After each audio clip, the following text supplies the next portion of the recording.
인사합니다. 하나님이 넘치게 할 겁니다. 자, 오늘 이 자리가 넘치는 자리가 될 줄 믿습니다. 오늘 말씀은 예수님이 5천 명의 무리를 먹이신 기적의 사건을 설명합니다. 그런데 이게 넘치고 있었습니다. 예수님이 넘치게 하고 있었어요. 언제 예수님이 우리를 넘치게 할까요?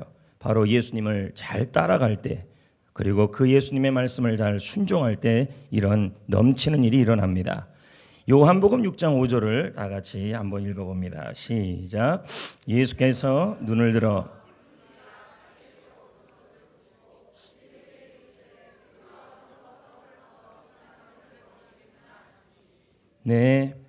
예수님이 말씀의 은혜를 받고 있는 사람들이 먹을 것을 걱정하고 있죠. 그렇죠? 이들은 예수님을 따라온 거 아니겠습니까? 자신들에게 오는 무리들의 먹을 것을 예수님은 걱정해주고 있다. 우리는 걱정할 필요가 있어요, 없어요? 주님이 다 먹이시고 입히시고 책임져 주십니다. 그래서 우리는 어떻게 하기만 하면 돼요? 예수님께 집중하고 예수님을 따르기만 하면 되는 것이죠. 자, 우리가 하나님을 이렇게 잘 따른 사람, 순종한 사람이 누구냐 하면 역시 우리는 아브라함이죠. 흉년에 이집트에, 근데 아브라함만큼 또 실수 많이 한 사람이 없어요. 흉년에 이집트로 가지 말라 그랬는데 또 가고, 그렇죠? 자신 생명 지키려고 아내를 바로 왕에게 누이라고 말하고, 뿐만입니까? 하나님께서 약속의 자녀를 주실 것을 말씀하셨는데 기다려요, 못 기다려요? 못 기다려요. 그래서 여종을 통해서 이스마엘을 낳았죠. 이것이 아랍권의 분쟁의 씨앗이 되었습니다. 아브라함의 믿음은 때로는 부족하기도 하고, 아브라함의 믿음은 때로는 허물과 단점이 드러나기도 했습니다. 하지만 하나님은 그의 인생을 통해 그를 믿음의 영웅이라고 평가해 주고 있습니다.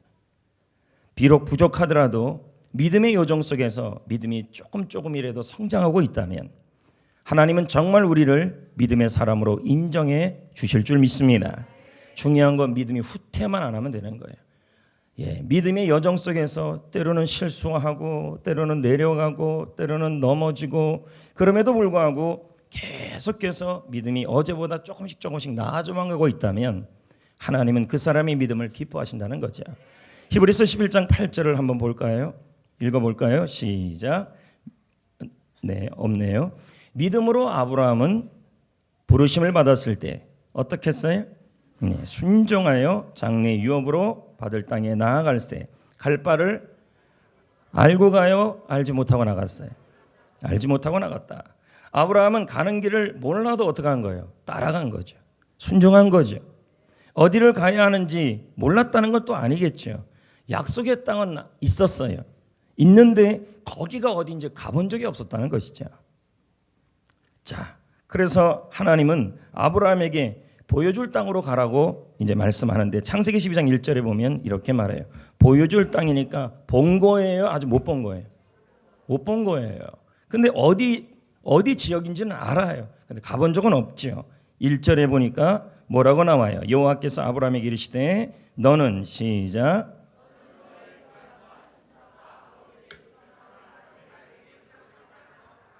비가 와서 그런지 목소리가 우렁차네요. 무슨 땅으로 가래요? 보여줄 땅. 완료예요? 미래예요? 미래예요, 미래. 아브라함은 갈대아 우르를 떠날 때, 자신의 고향을 떠날 때 그 손에 지도가 없었어요. 하나님이 말씀하시니까 간 거죠. 한 발짝 믿음으로요. 그걸 뭐라 그래요? 순종이라는 거죠. 하나님은 때로는 내 계산이 맞지 않고 내 기분이 들지 않고 때로는 내 경험에 맞지 않아도 하나님께서 나에게 말씀하시는 것이 있다면, 기도하고 묵상할 때 감동 주시는 것이 있다면, 비록 그것이 아직 보여지지 않고 보여질 것이라 할지라도 순종하기를 원하시는 거죠. 하나님, 아브라함의 손에 전체 지도가 있지 않다고 해서 그의 인생이 실패했습니까? 손해 보았습니까? 그럴 수는 있겠죠. 그러나 아브라함은 그분의 말씀에 순종함으로써, 따라감으로써 진정으로 승리한 사람이 되었던 것입니다. 여러분, 믿음 좋다는 게 뭘까요? F.F. 브루스 박사는 이렇게 말해요. 믿음이 좋다는 것은 이렇대요.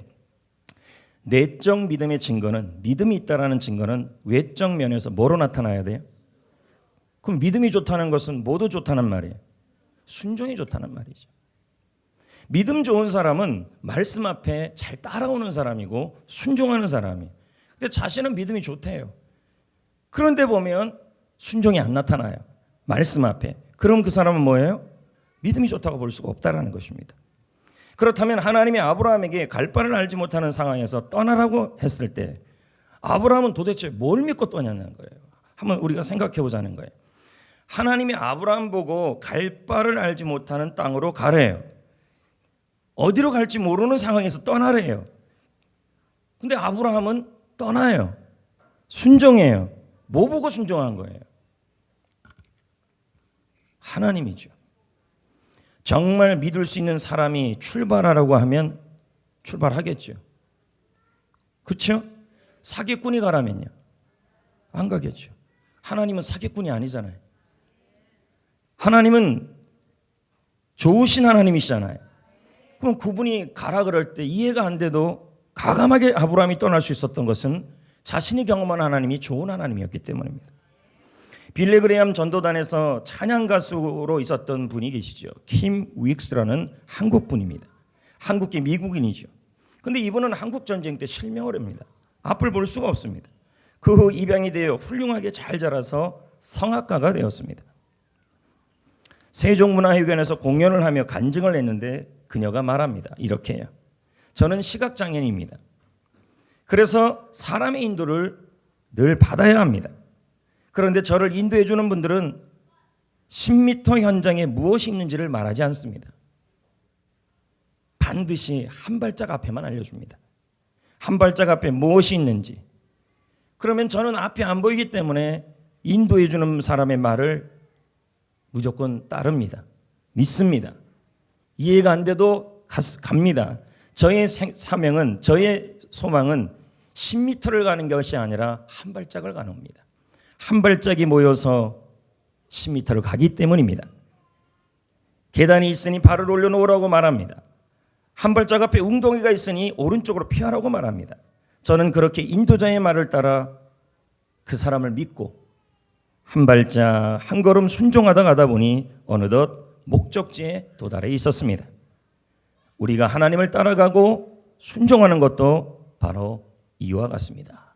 킴 윅스라는 분이 이렇게 말했습니다. 매일 매 순간 예배 가운데 그리고 말씀을 묵상할 때 기도할 때 하나님께서 내 마음속에 주시는 그러한 부담들이 있어요. 감동들이 있어요. 그것을 순종하다 보면 한 발짝 한 발짝 가다 보면 우리는 어느새 하나님이 원하는 그 목적지에 가 있다는 거예요. 그러니까 여러분들 나는 저 멀리 목적지에 가려고 하지 마시고 예배드리다가 감동 오는 거 그리고 기도하다가 감동이 오는 거 그 한 발짝을 순종해 보세요. 그러다 보면 어떻게 해요? 그것이 이해가 안 되다 할지라도 하나님이 하시는 일이시니 따라가다 보면 어느덧 하나님의 길에 가 있다는 거예요. 여러분 인생의 마지막 그림이 어떨지는 누구도 몰라요. 오직 누구만 알아요? 나의 길을요? 하나님만 아시는 거예요. 따라서 우리는 매일 매 순간 깨어서 하나님 말씀을 듣고 그 말씀에 한 발짝 한 발짝 가는 거예요. 어느 날 기도하는데 하나님이 어떤 감동을 주셨어요. 그게 한 발짝이에요. 순종하면. 또 오늘도 예배드리다가 어떤 감동이 왔어요. 그것에 순종하면 또 한 발짝이에요. 그런 하나님이 주시는 감동에 믿음으로 순종하는 그 걸음들이 모여서 어떻게 됩니까? 결국은 나의 인생의 하나님의 길로 가게 된다는 것입니다. 여러분 하나님은 결코 한 번에 두 걸음을 인도하지 않아요. 하나님은 반드시 먼저 걸음을 내디딜 때 한 걸음 한 걸음씩 인도하신다는 거예요. 근데 그 걸음마다 우리가 할 일은 뭐예요? 순종이라는 것입니다. 물론 순종은 힘들고 불편할지라도 하는 것이죠. 아브라함이 가야 할 길을 힘들고 불편한 길이었습니다. 약속의 땅에 들어갔어도 계속 가야 돼요.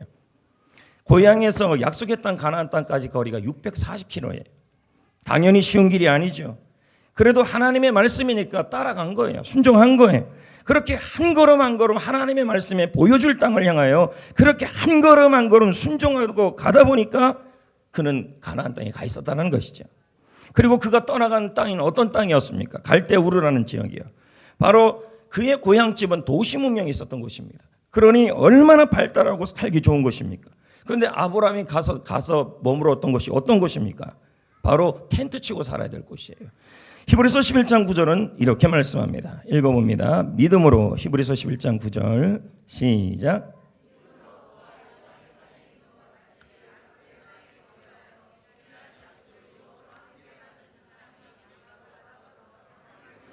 자, 믿음으로 갔던 길이 좋은 곳이었어요? 텐트였어요?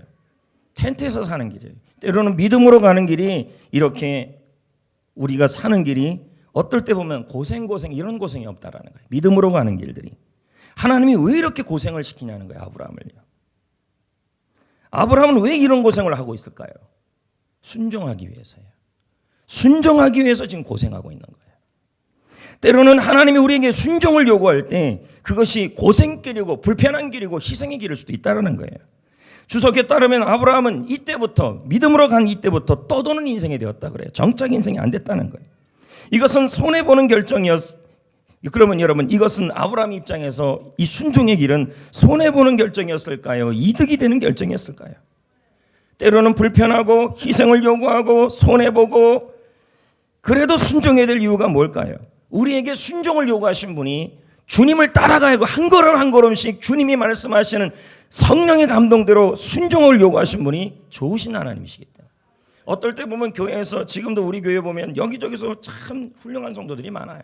봉사하는데 그분들이 제가 시켜서 하는 성도들이 있나 보면 거의 안 시켰어요. 요즘에는요. 주님이 주신 감동이겠죠. 그 감동에 뭐 한 거예요? 순종한 거죠. 그게 한 걸음이라니까요. 분명히 여러분 예배드리다가 기도하다가 성령이 주시는 감동들이 있어야 돼요. 그런 감동들에 대하여 내가 한 발짝 한 발짝 움직일 때 그 움직임이 뭐가 되냐면 결국은 하나님의 길에 들어서는 그러한 길이 된다라는 것입니다. 여러분 하나님께서 여러분에게 어떨 때는 순종을 요구할 때 너 어디 한번 고생해봐, 너 한번 망해봐 이러면서 순종을 요구할까요? 아닙니다 여러분. 하나님이 여러분에게 순종을 요구할 때는 은혜와 복을 주기 위해서요. 아브라함이 안 그랬습니까? 순종했더니 창세기 26장 4절 5절에 어떻게 됐습니까? 큰 복을 받았잖아요. 26장 4절에 5절에 안 그래요? 5절에도 그렇게 나오죠. 네? 그런데 우리는 하나님이 순종을 요구할 때 금방 마음을 닫아버려요. 순종이 있다고 고생하면 어떡하지? 뒤처지는 인생 되면 어떡할? 절대 그렇지 않아요. 그렇다면 하나님이 왜 이렇게 놀라운 복을 약속하면서까지 순종을 요구할까요? 순종하면 복을 준대요. 그러면서도 순종을 요구해요. 약속하면서까지 우리 보고 순종하래요. 왜 그럴까요? 순종만이 하나님이 주인이심을 인정하는 우리의 고백이기 때문에. 그래서 하나님은 순종을 그렇게 요구하시는 겁니다. 여러분 하나님의 길을 열려면요 반드시 믿음의 발자국, 순종의 한 발자국을 내디뎌야 합니다. 출애굽기 14장 15절에 보면 하나님께서 모세에게 이스라엘 백성들에게 홍해 바다 쪽으로 행진하래요. 그럼 한번 보자는 거죠. 그 홍해 바다 쪽이라는 말은 홍해는 뭐예요? 죽음의 길 아닙니까? 그 속에 들어가면 죽잖아요. 바다 속이니까. 그래야 안 그래요? 근데 하나님은 거기로 가래요. 맞죠? 근데 뭡니까? 그 홍해 바다 속에 뭐가 있어요? 하나님의 길이 있었어요. 하나님의 길은요 순종하면 열려요. 홍해 속에서도 열리고 요단강 속에서도 열린다는 거예요. 우리는 이 큰 문제 속에 이 고난 속에 이 아픔 속에 어떻게 순종하나 그래요. 그러나 여러분 홍해 앞에 믿음의 한 발짝을 순종하면요 그 홍해 속에 하나님의 길이 있어요. 우리의 기도는 대부분 뭡니까? 문제 치워달라고 기도합니다. 그러나 하나님은 뭐라 그런지 아십니까? 돌파하라 그럽니다. 문제를 돌파하라. 홍해를 돌파하라. 하나님은 그렇게 말합니다. 우리는 어떻게 합니까? 홍해를 피해라. 우리는 이렇게 생각해요. 여러분 홍해를 피하면요 돌아가게 돼요. 돌아가게 되면요 고생이에요. 순종의 길이 힘든 길이지만 그 순종의 발걸음을 내딛으면 그게 오히려 지름길이 되고 안전한 길이 돼요. 가장 어떻게 보면 순종은 힘들어 보여요. 하나님의 말씀에 순종하는 길이 힘들어 보여요. 그런데 순종하면 오히려 그 길이 어떤 길이 되면 제일 안전한 길이고 가장 지름길이 되고 가장 행복한 길이 돼요. 근데 순종하려고 돌아서면요 벌써 어떻게 됩니까? 머리가 이제 돌아가는 거죠. 따지고 고민하고 따지고 고민하고 고민하고 따지고 고민하고 따지고 고민하고 따지고 홍해가 안 열려요. 열릴 리가 없죠. 여러분, 우리 교회 이제 애들이 많이 태어난 것도 감사한데 애들 소리가 예배 시간에 나니까 더 좋은데, 더 좋다고요. 네. 홍해가 문제라고 했는데, 자, 여러분, 우리는 홍해가 생기면 그게 문제예요, 문제가 아니에요? 요단강이 생기면 그게 문제예요, 문제가 아니에요? 감당할 수 있어요, 없어요? 근데 그러면 그 안에, 그 홍해 안에, 요단강 안에 길이 있으리라고는 누가 생각했겠냐는 거예요. 안 그래요, 여러분? 홍해가 있는데 홍해가 너무 큰 문제고 요단강이 너무 큰 문제예요. 우리 인생에 감당하지 못할 문제인데 하나님은 그 안에 길을 만들었다는 거예요. 하나님의 길이 그 안에 있다라는 말이에요. 홍해 안에 있고 요단강 안에 있어요. 근데 우리는 생각해요. 큰 문제가 오면, 홍해가 오면, 요단강이 오면 그 앞에서 도망갈 생각을 한다는 거예요. 피할 생각을 한다는 거예요. 가장 큰 문제 속에 하나님의 길이 있어요. 가장 큰 어려움 속에 하나님의 길이 있다는 거예요. 그것도 어떤 길이에요? 하나님의 길이 있기 때문에. 거긴 뭐예요? 하나님의 길이 있기 때문에 그 길은 제일 안전하고 제일 지름길이라는 거예요. 진퇴양난 사면초가의 상황에 빠져 있는 분이 있습니까? 지금 여러분이 진퇴양난 사면초가의 상황 속에 빠져 있다고 생각하십니까? 어쩌면 그것은 지금까지 보지 못한 하나님의 능력을 체험할 기회가 될 수도 있습니다. 할렐루야. 믿음은 바로 기적을 주시는 하나님을 믿고 홍해가 있을 때, 요단강에 있을 때 하나님의 길이 열리기 위해서는 반드시 그 자리에서 순종의 길을 가셔야 합니다. 예수님은, 하나님은 뭐라 그랬습니까? 홍해에 나를 믿고 발을 내디더라. 한 발자국이었어요. 그 길이 하나님의 길이 되었다는 거예요. 성도 여러분, 이걸 우리가 역설적으로 생각해 보자는 거예요. 아까 조금 전에 생각했던 예수님께서 광야에서 먹을 것이 없는 것은 큰 문제 아닙니까? 근데 그 문제 안에 뭐가 있었어요? 하나님의 길, 예수님의 길이 있었어요. 어떤 길인데? 다 먹일 길이었다는 거죠. 마찬가지 아니겠습니까? 우리는 홍해라는 문제가 오면, 요단강이라는 문제가 오면, 가장 큰 문제가 오면 우리는 흔히 생각하기에는 방법이 없다, 길이 없다 그럽니다. 그러나 성경을 보면 하나같이 홍해 안에, 요단강 안에, 가장 큰 문제 안에 하나님의 길을 준비하고 있었다는 거예요. 그것도 어떤 길인데요? 지름길이었다는 거예요. 가장 안전한 길이 준비되었다는 거예요. 아멘. 그러므로 여러분, 홍해 앞에, 요단강 앞에 우리가 할 일은 뭐예요? 홍해를 피하는 것이 아니라, 요단강을 피하는 것이 아니라 홍해 앞에 하나님을 보고 하나님 말씀을 붙잡고 순종의 길을 가는 거예요. 그러면 홍해가 오히려 기적의 산실이 된다는 거예요. 근데 우리는 홍해가 생기면, 요단강이 생기면 대부분 어떻게 합니까? 도망가잖아요. 피하잖아요. 그러니까 그러면 어떻게 되는데요? 시간이 더 걸려요, 안 걸려요? 걸리는 거예요. 순종의 길이 지름길이고, 순종의 길이 시간을 단축하는 길이고, 순종의 길이 승리하는 길이고, 순종의 길이 돌지 않는 길이에요. 할렐루야. 물론 순종은 이해가 안 돼도 해야 돼요. 요단강인데 큰 문제 앞에 어떻게 순종합니까? 홍해 앞에 어떻게 순종하고 요단강 앞에서 어떻게 순종해요? 지금 내 코가 석자인데 어떻게 순종해요? 그래도 순종의 길 속에 길이 보인다는 것이, 하나님의 길이 열린다는 거예요. 우리는 하나님이 움직이지 않는 것이라고 생각을 해요. 여러분, 하나님은 움직이지 않는 분이 아니에요. 홍해 앞에서도 움직이는 분이시고, 요단강 앞에서도 움직이는 분이시고, 여러분의 가장 큰 문제 속에서도 움직이시는 분이에요. 하나님의 길이 있습니다. 요단강 앞에 하나님의 길이 있습니다. 홍해 앞에 하나님의 길이 있습니다. 가장 큰 문제 속에 하나님의 길이 있습니다. 그 길이 언제 보여요? 기도하면 보여요. 예레미야 33장 3절에 뭐라 그럽니까? 부르짖으라, 간절히 기도하라. 그러면 내가 알지 못하는 크고 비밀한 일을, 하나님의 일을, 하나님의 길을 내게 보이리라. 기도하면 보인다는 거죠. 성도 여러분, 주님을 따름이 희생이고, 아브라함처럼 주님의 따름이 불편한 일이고, 주님의 따름이, 주님께 순종하는 일이 답답한 일이라 할지라도, 여러분, 순종은 두 발짝을 요구하는 것이 한 발짝을 요구하는 거예요. 요단강 앞에서 한 발짝이 얼마나 힘든지 아십니까? 안 그래요, 여러분? 홍해 앞에서 한 발짝 내딛는 게 얼마나 힘든지 아십니까? 무서운데요? 답답한데요? 요단강 앞에서 순종하는 일이 얼마나 힘든지 아십니까?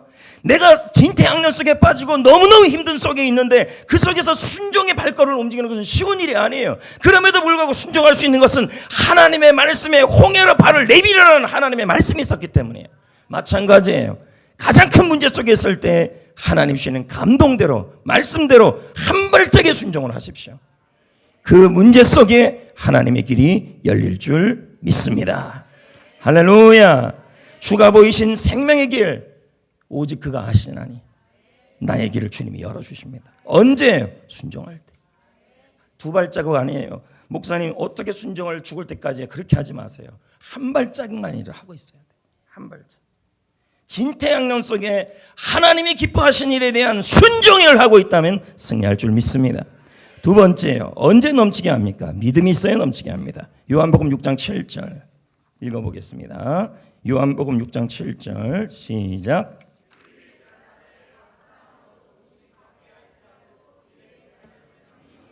이 전체를 먹이려면 얼마가 필요하대요? 빌립이요. 200 데나리온은 뭡니까? 노동자의 한 데나리온이 하루 일당이잖아요. 그럼 200 데나리온은 노동자의 200일 일당이에요. 적은 돈이 아니죠? 그날 모인 숫자가 남자가 5천 명이 넘다 그랬죠?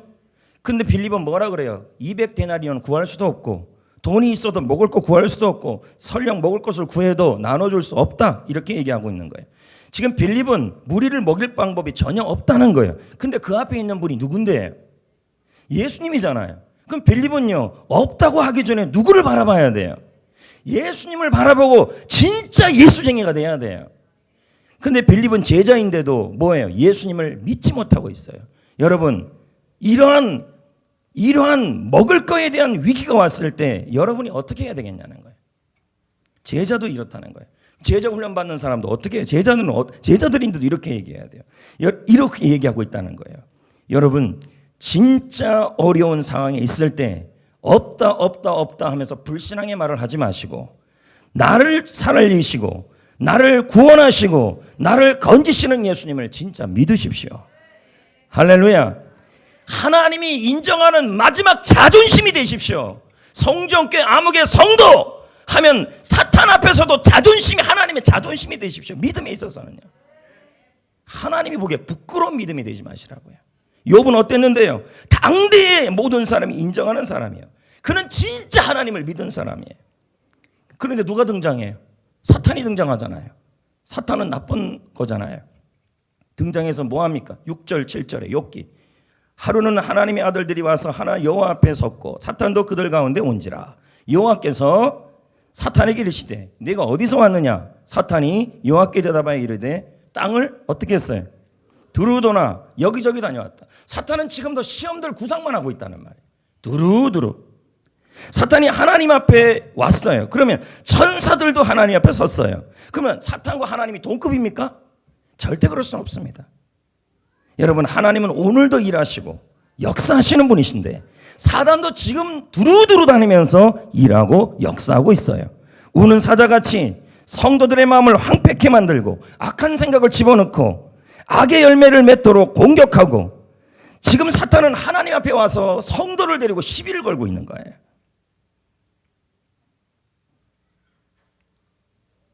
사탄이 지금도 두루두루 다니고 있어요. 특히 어느 교회를 두루두루 다닐까요? 전도하는 교회겠죠. 우리 송정교회 같은 교회. 어떨 때 이런 생각도 해요. 전도 안 하면 들건들 텐데. 전도하니까 이런 이 사탄의 시험들이 많아요. 그런데 하나님이 뭐라 그래요? 1장 8절이에요. 자, 읽어볼까요? 여호와께서 시작. 여호와께서 사탄에게 이르시되 내가 내 종 누구를 보았네? 욥을 주의하여 보았느냐? 놀라운 말씀이에요. 욥을 보았느냐? 이게 뭘까요? 욥은 하나님의 자존심이라는 거예요. 믿음에. 사탄은 성도들로 하여금 교만하게 만들고 교회를 허물고 하나님의 백성을 무너뜨리게 하며 성도의 영을 병들게 만들고 시험 들게 만드는 게 사탄이에요. 제자훈련 기도학교 할 때도 제가 이 얘기했어요. 마귀가 주는 시험이 있다. 지난주에도 했던 내용이에요. 마귀가 주는 시험은 걸리면 된다 그래서 안 된다 그랬어요. 안 돼요. 왜? 걸리면 빠져나오기가 어려워요. 그럼 마귀가 주는 시험의 특징은 뭔데요? 아까 말했듯이 뭡니까? 교회를 허물고 하나님 백성을 무너뜨리고 아무리 그것이 여러분 보기에 정당해도요, 하나님 성도의 영을 병들게 하고 시험 들게 만드는 게 사탄이에요. 그래서 뭐라 그랬어요? 제자훈련때 배우면 뭐합니까? 다 잊어버리는데요. 사단이 주는 시험은 어떻게 하라 그랬어요? 반드시 걸리면 안 된다 그랬어요. 그래서 예수님이 뭐라 그랬습니까? 시험에 들지 않게 기도하라, 깨어 있어라. 이건 뭐예요? 예방 기도를 늘 하고 있어야 된다고 얘기를 했어요. 안 그러면요, 넘어가니까. 또 하나의 방법은 뭔데요? 듣는 걸 조심하라. 여러분 봅시다. 창세기 3장에 보면 뱀은 마귀잖아요. 사탄이잖아요. 이브에게, 화에게 뭘로 공격했어요? 말로 공격했잖아요. 뱀. 말로 공격했잖아요. 맞잖아요. 그럼 사탄은 뭘 통해서 공격해오는 거예요? 말을 통해 공격해오는 거예요. 그리고 그 말을 하하가 어떻게 했어요? 들었잖아요. 듣는데 실패한 거예요. 저는 지난 제자훈련 때 이렇게 표현했어요. 사탄은 좀비 같다. 드라큘라 같다. 한 번 물면 전염이 돼요. 시험이라는 게. 거기서 끝나요? 하하가 이제 어떻게 해요? 뱀한테 벌써 시험이 들었잖아요. 그러면 어떻게 하는데 하하가요? 그 말을 누구한테 옮겨요? 누구한테 옮겨요? 같이 사는 사람이잖아요. 같이 사는 사람이 누군데요? 전염되고 있어요. 지금 말이요. 맞잖아요. 자, 사탄은 말을 통해 전염시키고 전염시킨 말을 듣는데 또 실패하고 듣고 난 다음에 그 들은 말을 뭐예요? 이제는 하와가 마귀의 말을 그대로 옮겨가지고 어떻게 해요? 사람에게 또 옮기고 있어요. 아담에게 옮겼잖아요. 아담은 그 말을 듣고 또 넘어졌잖아요. 맞아요, 안 맞아요? 결국 뭡니까? 사단이 주는 시험은 한 번 걸리면 빠져나오기가 어려워요. 신앙이 멀어지고 신앙이 병들고 하나님과 멀어지고 어떻든 신앙이 병들고 넘어지고 쓰러진다는 것은 마귀한테 시험 든 거예요. 나오는 교회는 엄청난 중보기도가 필요해요. 들으면 누구 손해인데요? 마귀한테 시험 들면 누구 손해예요? 여러분 손해죠, 결국. 그래서 어떻게 하라 그랬어요? 시험 들지 않게 날마다 하나님 시험에 들지 않게 해달라고 기도하시고, 둘째는 뭐예요? 듣는 것을 늘 조심해야 돼요. 사단은 말을 통해 자꾸만 시험 들게 만들어요. 그래갖고 신앙 떨어지게 만들고, 근데 거기서 멈추지 않아요. 이상하게 어떻게 돼요? 전염. 여기 전염, 저기 전염, 전염시켜놔요. 여러분 영분별을 하셔야 돼요. 할렐루야. 우리 교회가 건강한 교회가 되려면 시험에 들지 않게 기도하는 기도가 날마다 있어야 되고, 왜 우리 교회가 더 많이 기도해야 될까요? 영혼 구원하는 교회니까 그렇습니다. 특히 다음 내일부터는 모레부터는 해피코스가 시작돼요. 얼마나 많이 사탄이 우리 교회를 건들려고 그러겠습니까? 안 그렇겠습니까? 이럴 때일수록 어떤 기도를 많이 해야 돼요? 시험 들지 않게 기도해달라. 그리고 뭘 조심해야 돼요? 듣는 거 조심해야죠. 뭔 말인지 알아요? 뱀은 하하에게 말했고 하하는 그거 들었고 들은 하하는 그 말 갖고 아담에게 말하니까 불순종하게 됐잖아요. 결국은요. 불순종하고 나서 죽음이 들어왔잖아요. 그 집안에. 맞습니까? 넘어지고 나서 후회하지 마시라고요. 할렐루야. 여러분, 지금도 우리는 기도해야 돼요. 예수님이 말씀하신 것처럼 주기도문처럼 시험에 들게 하지 말게 하다. 왜요? 성도가 시험 들면요, 신앙이 낭비가 돼요. 이 귀한 교회에서 집중해야 될 거 아닙니까? 영혼 구원에. 맞잖아요. 그리고 뭐예요? 자꾸 이 뱀파이어처럼 전염시켜요. 그러니까 여러분이 잘해야 될 게 뭘까요? 듣는 거 조심해야 되고. 벌써 그럼 뭐예요? 물리게 되고 전염시키고 계속 누구한테 제일 전염이 잘 돼요? 가까운 사람들에게 전염이 잘 돼요. 누구예요? 아담은 하와는 아담이죠. 이렇게 가까운 사람들에게 전염이 잘 돼요. 이게 줄 거라니까요. 여러분, 가깝다고 다 좋은 친구가 아니에요. 신앙을 무너뜨리면 좋은 사람이 아닌 거죠. 왜 그렇게 심각해요? 분별 잘하시라는 얘기죠, 제 말은. 할렐루야. 시험 들었다는 특징은 뭔데요? 하나님이 싫어지는 거죠. 맞잖아요. 하나님이 싫어지고 모든 상황들이 다 싫어지고 신앙이 무너지고 그게 시험 든 거예요. 이런 때 만일 사탄이 욥의 시대에서 그런 것처럼 하나님께서 너는 사탄한테 말하는 거, 너는 송정교회 암흑의 집사님을 알지 못하느냐? 하나님이 사탄에게 말할 수 있는 자존심이 돼야 돼. 무슨 말인지 이해되시겠어요? 사탄이 말합니다. 하나님, 아무개는 다 시험 들어서 넘어져 있습니다 라고 얘기하는 사람이 아니라 그 사탄 앞에 성전교회 아무개 집사, 그 성도를 봐라, 그의 믿음을 봐라, 진짜 예수쟁이다. 하나님의 자존심이 되어야 돼요. 뭔 말인지 이해되시겠어요? 하나님의 자존심이 되어야 돼요. 누가 자존심이겠냐는. 신앙 흔들릴 시간이 어디 있습니까, 여러분? 안 그래? 사탄이 말하는 거 아닙니까? 두루두루 다녀봤대요. 시험 들게 하려고. 하나님이 묻는 거예요. 너 두루두루 다녀봤는데 내 종 욥을 주위하여 보였냐? 이 말은 뭘까요? 욥 그 사람은 바로 나의 진짜 예수쟁이다. 진짜 믿음쟁이다. 진짜 하나님을 믿는 사람이다. 어떤 상황에서도 믿음이 떨어지지 않는 사람이다. 그는 물질 때문에 나를 믿는 사람이 아니다. 그는 사람 때문에 나를 믿는 사람이 아니다. 나 하나님을 사랑하는 사람이다. 자존심이죠. 마지막 자존심이죠. 저는 여러분에게 묻고 싶어요. 과연 하나님이 마귀 앞에서 여러분의 믿음을 자랑할 사람이 자존심 있는 자존심의 대상이 될 수 있냐는 거죠. 아니면은 마귀한테 시험 들어서 왔다 갔다 하는 사람이 되냐는 거죠. 생명 살리는 일이에요. 생명 살리는. 여러분, 하나님의 자존심으로 살려면요, 하나님이 약속하신 것을 붙잡는 믿음이 있어야 합니다. 하나님이 응답 주실 것이다. 하나님이 치유하실 것이다. 진짜 믿으시라고요. 하나님이 내 문제를 해결해 주실 것이다. 하나님이 내 가정을 변화시킬 것이다. 나를 변화시킬 것이다. 그 믿음이 바로 능력이고 하나님을 기쁘시게 해요. 그게 하나님 마귀 앞에서 하나님이 여러분을 자랑하는 자존심이라는 거예요. 하나님의 자존심이에요. 과연 여러분의 예배가, 여러분의 신앙 자랑하지 마세요. 어제 좋았다고 오늘 좋을 거 없어요. 신앙은 늘 선줄하면 넘어질 수도 있는 거예요. 날마다 날마다 신앙은 좋아야 돼. 왜요? 믿음이 있어야 하나님께 응답을 받는데요. 히브리서 11장 6절에 믿음 없으면 하나님 기쁘게 못한다. 믿음이 넘어지면 안 돼요. 믿음이.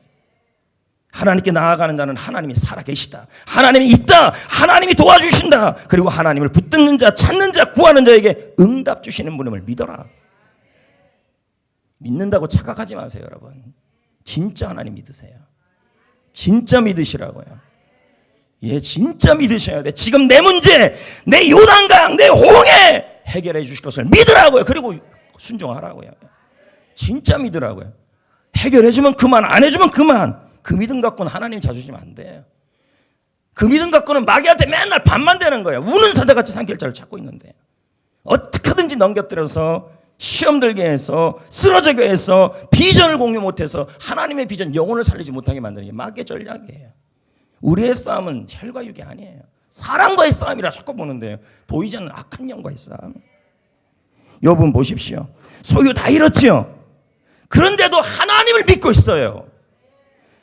몸에 병이 왔지요. 그래도 하나님을 믿어요. 모든 친구가 배신해요. 그래도 하나님을 믿어요. 이게 하나님의 자존심이었어요. 여러분은 하나님 믿는 이유가 소유입니까? 치유입니까? 병고침입니까? 아니면 친구 때문에 믿습니까? 라고 묻고 싶어요. 친구가 떠나고 시련이 닥쳐오고 소유가 다 잃어도 욥이 하나님 앞에 예배자로 나아가는데 전혀 결림들이 없었어요. 그는 하나님을 믿었지 사람을 믿은 게 아니라 물질을 믿은 게 아니었다는 거죠. 욥은 하나님을 찬양하잖아요. 욥기 1장 21절에 그 힘든 상황에서 머리털을 밀고 엎드려서 예배하고 하나님을 찬양하잖아요. 내가 적신으로 왔으니, 알몸으로 왔으니 내가 알몸으로 갈 거다. 나는 지금 내 몸 상태가 아픈 게 중요한 것이 아니다. 내가 아파도 나는 하나님을 믿을 거다. 나는 지금 소유가 다 잃어도 하나님을 믿을 거다. 내가 소유 때문에 하나님을 믿는 게 아니라, 내가 병고침 때문에 하나님을 믿는 것이 아니라, 나는 하나님을 예배하기 위해 하나님을 믿는다. 하나님의 이름을 찬송한다. 믿음은 하나님만 바라보는 거예요.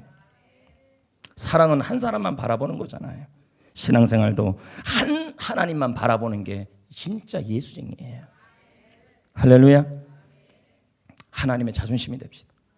성정교회 여기 지금 앉아 있는데요, 우리 교회 지금 많은 분들이 오늘도 이렇게 앉아 계시는데요, 과연 마귀 앞에서 하나님이 욥처럼 암흑의 김 집사를 주의해 보였느냐? 그는 진짜다, 그렇게 말할 수 있는 사람이냐는 거죠. 과연 아니면 너는 화였냐? 아담이었냐? 그 밥에 그 나물이었냐? 그렇게 들으면요. 분명히 말씀드려요. 창세기 3장을 보면 반드시 마귀는, 뱀은 말을 통하여 시험을 줬고, 그 시험은 듣는 것을 통해 이루어졌고, 그 시험은 마귀는 말을 통해 역사했지만 또 화하는 또 말을 통하여 또 시험을 들게 했어요. 결국 그 결론이 뭔지 아십니까? 불순종이었어요. 하나님의 말씀에 불순종. 선악과를 따먹지 말라고 따먹어버렸어요. 그리고 어떤 일이 나왔어요? 고생이 들어오고, 엉겅퀴가 들어오고, 고통이 들어오고, 슬픔이 들어오고, 죽음이 들어와 버린 거예요. 한 사람의 불순종으로 이런 일이 일어난 거죠. 마귀에게 시험은 이렇게 치명적이에요. 가정이 무너진다는 거죠. 오늘 이 자리에 하나님의 자존심이 됩시다. 마귀 앞에서 여러분의 믿음에 자존심이 됩시다. 홍해가 뭐가 문제입니까? 우리가 홍해가 있냐 없냐로 예수 하나님 믿는 거 아니잖아요. 하나님 보고 믿는 거죠. 여러분 돈 1억이 있고 1,000원이 있습니다. 여러분의 자녀가 1,000원을 더 크게 본다면 모양도 이쁘고 1억은 그냥 하얀 종이고 그러니까 애가 나 1,000원 줘요. 그러면 여러분 마음 어때요? 그냥 묻는 거예요. 1억은 그냥 백지예요. 1억. 1,000원은 세종대왕인가 뭐 이순신 장군인가 그림이 막 있어요. 애가 이게 더 이뻐 보이는 거예요. 나 이거 달라고 아가 막 그래요. 애가요. 그럼 부모의 마음은 어때요? 속이 터지는 거죠. 이게 하나님의 심정일 수도 있어요. 이사야의 심정도 이와 같다는 거예요. 아수르 사네립이 유다를 공격해 왔어요. 하나님을 믿는다던 유다가요 두 파로 나눠졌어요. 아수르의 공격이 오니까 친 이집트를 의지하여 이집트와 손을 잡아서 아수르를 이겨버리자. 또 한 파가 나타났어요. 그 파는 뭐예요? 저 아수르가 우리를 공격해 오니까 아수르 화친을 하자. 두 파가 나눠졌어요. 서로 갈라졌어요. 유다 백성들이 하나가 안 되고 있었어요. 이런 상황이 이사야가 답답했어요. 지금 전쟁파가 오르냐 하친파가 오르냐 그게 중요한 게 아니었다니까요. 그들의 눈에 무엇이 더 크게 보인다는 거예요. 하나님이 크게 보여야 돼. 1억이 더 크게 보여야 되는데 1,000원, 이집트나 아수르는 너무 하나님 앞에서 작은 건데 그것들이 크게 보였다는 거죠. 믿음은 하나님이 보여야 되는데. 이사야는 친이집트 파들에게 경고를 보내고 있었어요. 이사야 31장 1절, 2절, 3절을 나옵니다. 자, 그게 성경에 다 나온 얘기예요. 내가 이건 안 올려놨네. 시작. 도움을 구하려 어디로 간대요? 아수르가 오니까 어디로 간대요? 이집트로 가서 도움을 구하러 간다는 거예요. 자, 사람을 의지하는 거예요. 사람에게 도움을 구하는 거예요. 사람에게 붙드는 거예요. 그런 자에게 뭐가 있을진저? 화가 있을 것이다. 그들의 말을 의지하며 이집트의 뭐예요? 병거의 많음과 마병의 심히 강함을 뭐하고 있어요? 의지하고 누구를? 이스라엘의 거룩한 일을 앙모하지 아니하며 하나님을 구하지 않고 있다는 거예요. 1억이라는 숫자는 엄청 큰 거예요. 1,000원은 엄청 작아요. 하나님은 엄청 크신 분이에요. 이집트의 마병은 하나님 보기에 너무 작아요. 근데 지금 뭘 의지하고 있는 거예요? 이 어린아이처럼요. 1,000원짜리를 의지하고 있는 거라. 2절 볼까요? 시작. 여호와께서도 지려오신즉. 자, 친이집트 파에게 뭘 내린대요? 그의 말씀은 변하지 아니하고 일어나사 악행을 3절 시작. 애굽은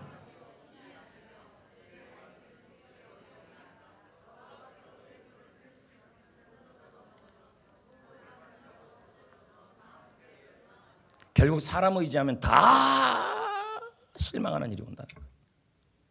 사람 보는 거 아니에요. 사람에게 의지하는 게 아니라는 거예요. 이집트에서 그토록 고생받았잖아요. 예전에 안 그랬어요? 포로 안 당했어요? 그리고 출애굽 했잖아요. 그런데 다시 어디로 가서 군대 요청하겠다는 거예요. 이집트에 지켜달라고. 이들이 왜 이럴까요? 하나님을 진짜 믿지 못하니까 마병과 군사를 커 보이고 이집트가 지켜줄 거라고 생각해요. 여러분 진짜 하나님을 믿냐고요? 문제보다 더 크게 해요. 하나님을 믿으셔야 돼요. 하나님은 살아계시고 크신 분이에요. 얼마든지 여러분을 일으킬 수 있는 분이셔요. 그 하나님을 믿으시라고요. 지금의 문제를 해결할 수 있는 분이시고 마병보다 군사보다 더 크신 분이에요. 하나님을 믿으셔야 돼요. 하나님을. 아수르와 하친하자는 파에 대하여 이사야가 경고합니다. 8절. 아수르는 시작. 아수르는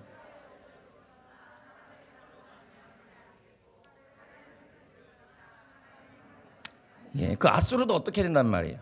망한다는 거예요. 그러니까 이것저것 다 의지하지 말라는 말이에요. 이 사회는 지금 하나님을 믿으라, 오직 하나님만 믿자고 외치고 있는 거예요. 하나님이 가장 크신 분이다.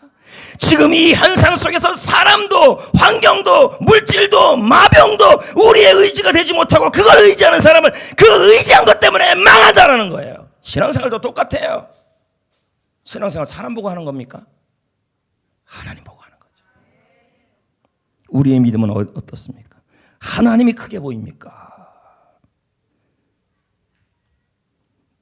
믿음이란 누가 더 큰지를 아는 거예요. 지금 여러분 문제 앞에 벌벌벌 떨고 있다면 여러분 뭐예요?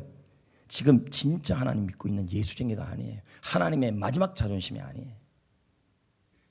티벳 목동들은요, 여름에 양떼들이 풀이 많은 목초지에만 양을 풀어놓고 키우지 않는데요. 풀이 많은 풀밭에 있어도요, 양떼를 일부러 풀 없는 곳으로 데려간대요. 그리고 어디다까지 데려가면 절벽 많은 곳으로 데려간대요. 풀을 많은 곳에서 마냥 배부르게 키우면요, 목자가 그렇게 키워버리면요, 나중에 티벳은 겨울이 너무 춥고 길어요. 그러면 이 양들이 견디지를 못한다는 거예요. 너무 편안하게 키우면요. 그래서 목자가 어떻게 하냐면 여름에도 풀이 없는 절벽으로 목자가 양을 몰고 가요. 죽이진 않죠. 거기서 풀을 뜯는 이 양들이 어떻게 되는데요? 겨울을 견디는 강인한 양들이 돼요. 이 양떼들에게 필요한 건 넓은 풀밭이 아니라 절벽으로 내모는 목자예요. 목자가 있으면 절벽에도 살 것이고, 목자가 왜 양을 절벽으로 모으냐는 거예요. 그건 간단해요. 강한 양으로 키우기 위해서. 우리도 마찬가지 아닙니까? 하나님은 나의 목자이시죠. 우리에게 중요한 것은 지금 푸른 풀밭이라는 환경이냐, 지금 내 사업장이나 내 직장이나 내 셀이나 내 상황이 푸른 풀밭이냐 아니냐가 중요치 않아요. 더 중요한 건 여호와가 나의 목자이시고 그분이 나와 함께 하시고 그 하나님을 내가 믿고 따라가느냐가 중요한 거예요. 사람 보면 실망합니다. 시편 23편에 다윗은 자신의 믿음을 고백하잖아요. 여호와는 나의 목자이시니 내가 부족함이 없다. 천지를 지으신 하나님이 나를 사랑하시고 그분이 내 목자가 되시고 나는 그분의 양으로 살기에 그분이 나를 인도하실 것이다. 그러므로 내가 지금 사망의 음침한 골짜기를 다닐지라도 내가 사망의 골짜기냐 아니냐가 중요한 것이 아니라 그 속에서 하나님 한 분이 나의 목자라는 사실이 중요하다는, 그리고 그 목자를 바라보고 믿고 따라가는 것이 중요하다는, 그게 더 중요하다는 거예요. 지금도 마찬가지예요. 지금 푸른 풀밭이냐 아니냐, 셀이 푸른 풀밭이냐 아니냐, 사망의 골짜기냐 아니냐, 아무것도 중요하지 않아요. 사망의 골짜기라도요, 지금 주님이 여러분이 목자이고 여러분이 그 목자의 음성을 한 발짝씩 순종하고 따라가고 있다면 여러분은 셀이 지금 사망의 골짜기든 사업장이 사망의 골짜기든 거긴 천국이에요. 아멘을 안 하신다. 거기가 천국이에요. 할렐루야. 할렐루야. 하나님을 진짜 믿자고요. 진짜 믿자고요. 아픕니까? 고칠 걸 믿자고요. 진짜 믿자고요. 홍해입니까? 열어줄 걸 믿자고요. 하나님 아니면 누가 열어줘요? 다윗과 비교할 수 없는 영화를 누린 그의 아들 솔로몬은 아버지보다 훨씬 편안했어요. 안 그래요? 그의 인생은 푸른 풀밭이었어요. 그런데 그가 인생의 마지막 고백은 헛된다는 거였어요. 그럼 뭐가 낫냐는 거죠. 푸른 풀밭이 있느냐, 사망의 골짜기에 있느냐. 푸른 풀밭이냐 사망의 골짜기냐, 그게 중요한 게 환경이 중요한 것이 아니라 주께서 함께 하시고, 신앙생활은요 하나님 보고 하는 거예요. 하나님 보고 하는 거예요. 네? 베드로는 안 그랬어요? 베드로처럼 예수님 바라보고 믿음의 걸음을 옮겼잖아요. 예수님을 보는 게 진짜 믿음이에요. 환경은 폭풍 오지만 예수님을 보는 게, 예수님을 믿는 게 진짜 믿음이에요. 그러니 무리를 걷는 거 아니에요. 환경이 중요치 않아요. 환경 때문에 울고 불어요. 그 홍해 속에, 그 폭풍우 속에, 그 요단강 속에 하나님의 길이 있다니까요. 베드로에게도 하나님의 길이 있었어요. 가장 큰 폭풍우 속에 하나님의 길이 있었어요. 언제 그 길이 열렸어요? 예수님을 바라보고 하나님을 진짜 믿을 때, 그리고 그 믿음에 순종할 때. 오늘은 딱 두 가지였어요. 순종과 바라보는 거였어요. 할렐루야. 우리 주님 자존심이어야 돼요. 송태근 목사님이라는 분이 계시는데요. 풍랑이 지금 부냐 안 부냐 이건 중요치 않아요. 지금 여러분의 인생에 풍랑이 무지하게 불 수 있어요. 안 불 수도 있어요. 근데 그게 중요치 않다니까요. 푸른 풀밭이냐 아니냐가 중요치 않아요. 푸른 풀밭인데 주님이 없어요. 풍랑이 안 부는데 주님이 동행하지 않아요. 세상에 이렇게 불안할 수가 없어요. 제가 뭐라 그랬어요? 하나님의 자존심은 하나님이 동행하는 거예요. 마귀에게 시험 들면요, 주님이 동행하지 않아요. 지금 아무 일 없는 것이라도 그게 제일 불안한 거예요. 믿으십니까? 풍랑의 부냐 안 부냐가 중요치 않고 주님이 계시면 상관이 없어요. 아멘. 아멘. 풍랑에서도 주님 보는 게 중요해요. 믿음은요, 옆에 있는 제자들 보는 게 아니에요. 제자들은 다 뭐 하고 있어요? 풍랑 중에요. 뭐 하고 있었어요? 몰라요? 다 우왕좌왕하잖아요. 어떻게 하면 좋겠냐? 어떻게 하면 좋겠냐? 이 풍랑 어떻게 하면 좋겠냐? 일반적으로 풍랑을 겪는 사람들을 보면요, 다 비슷비슷해요. 다 어떻게 하면 좋겠냐? 그 순간에 풍랑이 심할수록 사람 보지 마셔야 돼요. 풍랑이 심할수록 물 위에서 걸어오시는 주님 바라봐요. 주님만 보고 주님만 믿고 주님만 의지하고 주님만 가야 돼요. 왜요? 주님이 풍랑을 주시면 이유가 있고 하나님의 고난은 다 이유가 있는 거예요. 주님이 지금 이 상황을 주시면 이유가 있는 거예요. 주님 바라보고 주님 붙잡으면 그 풍랑 속에서도 길이 생겨요.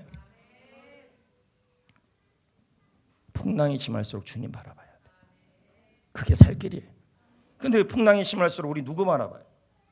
사람 보니까 서로 다 우왕좌왕이에요. 어떡하냐요?